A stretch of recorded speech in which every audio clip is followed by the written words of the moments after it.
Bonjour tout le monde, bienvenue sur mon site monkinesio.com encore une fois. Alors aujourd'hui, je vous parle un petit peu de la différence entre l'échauffement et les étirements.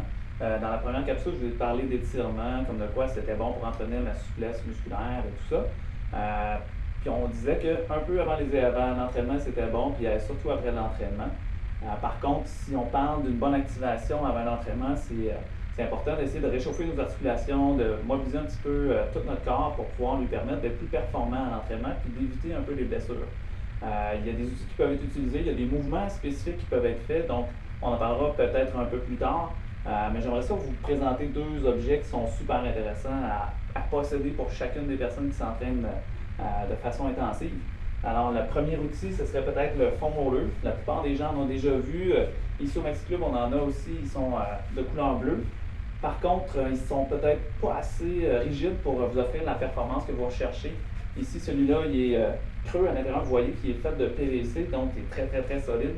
Puis, ça va vous permettre d'avoir plus de résultats. C'est l'équivalent de remplacer peut-être votre massothérapeute, si vous voulez, entre guillemets. Donc, je ne prêche pas pour ma paroisse parce que je suis massothérapeute et je suis kinésithérapeute, donc je traite des gens qui ont des douleurs et des raideurs musculaires, et des blessures évidemment aussi.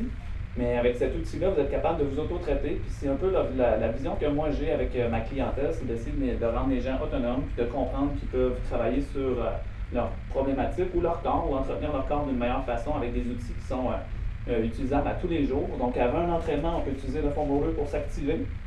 On peut également utiliser une balle de cross comme ça ici, qui est une balle très très très solide, très rigide, et qui est un peu caoutchoutée, donc qui permet d'avoir une bonne adhérence des fois sur des surfaces comme au mur. On peut l'utiliser au sol. Très intéressant pour le travail au niveau des épaules. On sait que les gens ont tendance à avoir les épaules assez tendues suite aux entraînements très très très intenses qu'on peut faire.